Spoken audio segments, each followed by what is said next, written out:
General transport equation. All the main equations which governs the time-dependent three-dimensional fluid flow and heat transfer over compression or Newtonian fluid can be presented in a single form.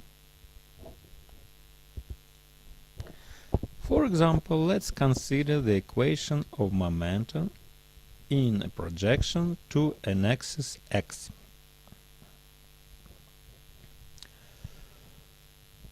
Equation can be written at the following form.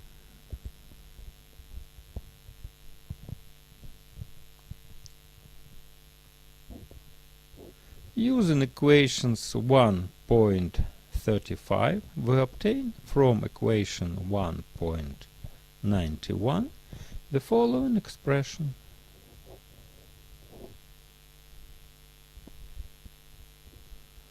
Or in more compact form, the following.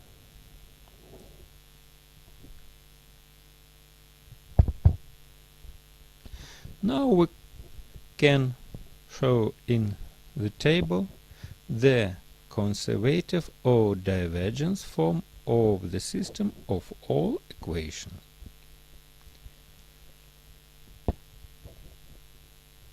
For continuity equations, we have d rho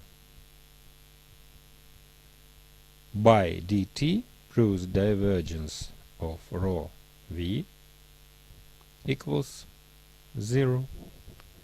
X momentum has the following form. The derivative of rho u by respect to t plus divergence of rho u v equals minus dp by dx plus divergence of mu gradient u plus s mx.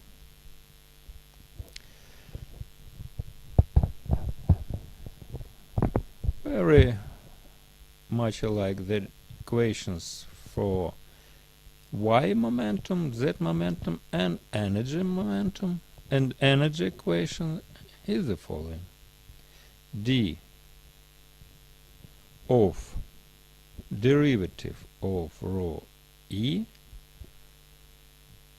in respect to t plus divergence of rho e v equals minus p divergence v plus divergence lambda gradient t plus d capital Q by t plus dissipation function phi. Here, for example, is the expression for S mx.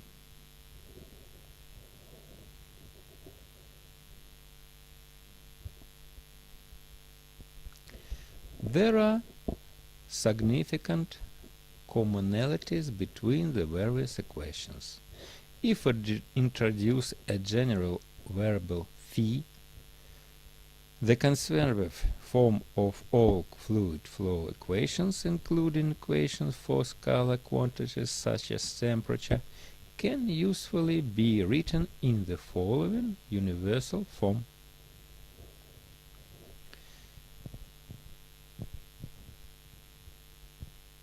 Derivative of rho phi by t plus divergence of rho v phi is equal to divergence of gamma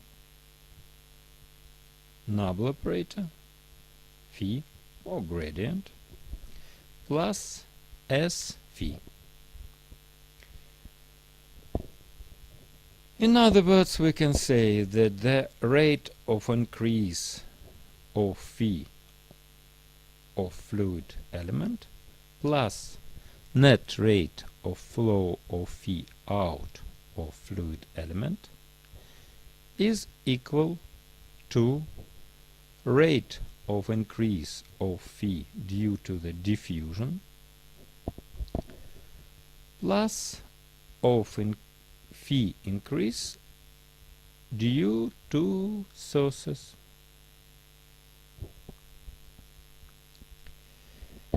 This table shows the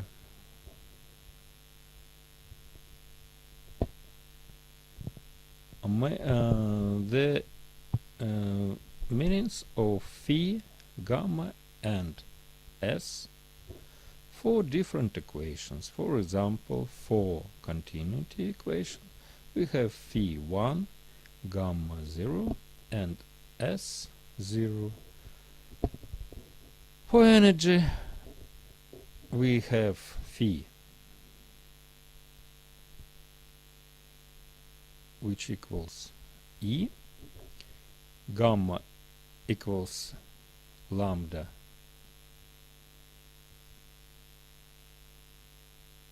over CV, S phi equals minus P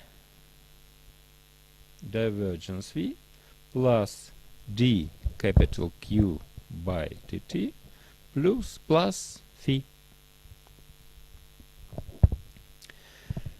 This equation is the so-called transport equation for property phi. It clearly highlights the various transport processes, the rate of change term and the convective term on the left hand side, and the diffusion term and the source term respectively on the right hand side.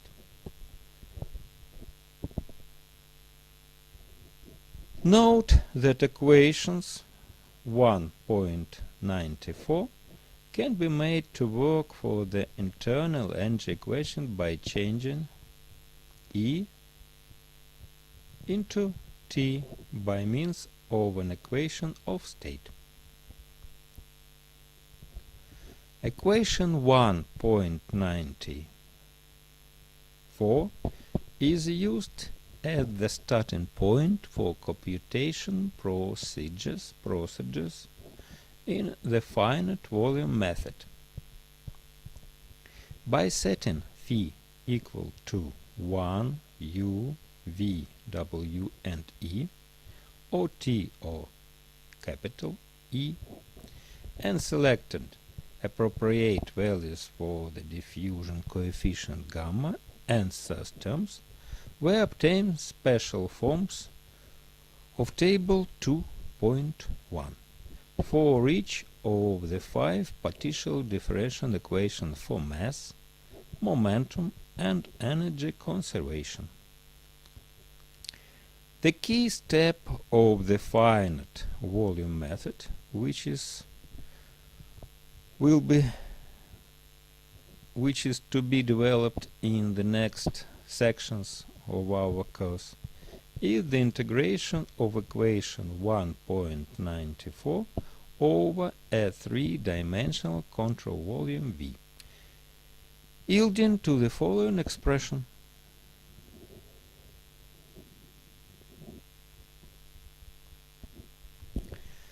The volume integrals in the second term of the left hand side, the convective terms, and the first term on the right hand side, the diffusion term, are rewritten as integrals over the entire bounding surface of the control volume by using Gauss's divergence theorem. For a vector A, this theorem states that we have the following expression.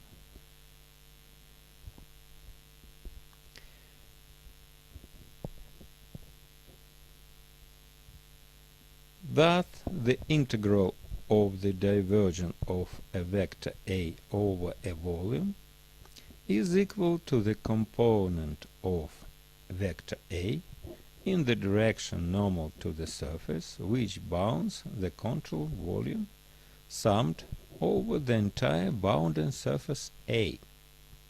Applying Gauss' divergence theorem, the equation 1.95 can be written as follows.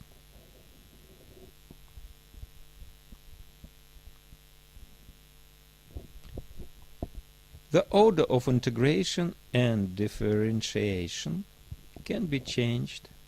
has been changed in the first term on the left hand side of equation 1.97 to illustrate its physical meaning.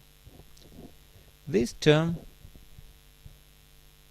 signifies the rate of change of the total amount of fluid property phi in the control volume. The product n dot rho v phi expresses the flux component of property phi due to the fluid flow along the outward normal vector n. So the second term on the left hand side of equation 1.97, the convective term, is therefore the net rate of decrease of fluid property phi of the fluid element due to convection. A diffusive flux is positive in the direction of a negative gradient of the fluid property phi. So along direction minus gradient phi. For instance, he is conducted in the direction of negative temperature gradient. Thus, the product n dot minus gamma gradient phi is the component of diffusion flux along the outward normal vector, and so out of the fluid element. The product n dot gamma gradient phi, which is also equal to this expression, can be interpreted as a positive diffusion flux in the direction of the inward normal vector minus n. So into the fluid element.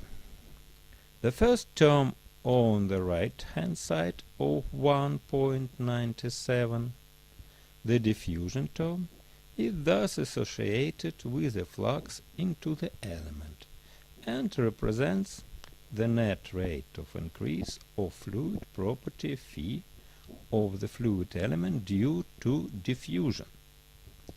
The final term on the right hand side of this equation gives the rate of increase of property phi as a result of sources inside the fluid element.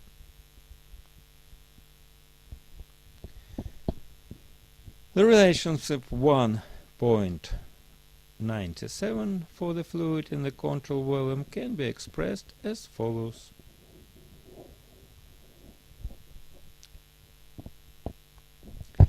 This discussion clarifies that integration of the partial differential equation generates a statement of the conservation of a fluid property for a finite size control volume.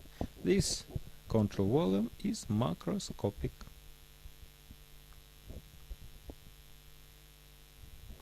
Multiplying the continuity equation by phi and subtracting the obtained result from equation 1.94, we can rewrite this equation in non-conservation form as the following.